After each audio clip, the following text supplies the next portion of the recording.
Grabe guys, ang ganda na itong stroller na to. Sulit talaga siya pang matagalan. And up to 50 kg nga yung pwedeng umupo dito, no? Based on the description po ng seller. And kita rin naman po sa mga feedback po. Kahit malusog po yung anak nyo or kahit up to 8 years old pa nga po yung isang nag-feedback dito. Small folding size nga po siya or laptop size and designed specifically for travel po.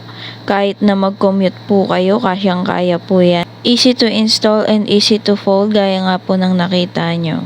3-step folding lang po siya and madali lang rin po i-assemble pag deliver sa inyo. Ikakabit nyo lang po itong gulong niya. Yan lang po. Ganyan lang siya ka-easy. May hardboard support po siya guys and breathable po. At ang maganda rin po sa kanya, meron siyang adjustable sunshade and brake.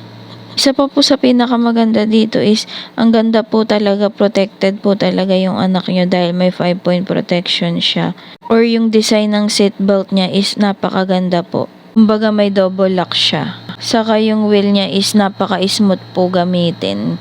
At pwede nyo po siyang ilapag ng ganyan. May 360 degrees po siyang ikot. At para di siya bumuka guys, ginamit ko yung belt ng anak ko. So ano pang hinihintay nyo? I-check out nyo na yan. And available din po ang ibang colors. I-check nyo na lang po sa ating link sa description or pin comment.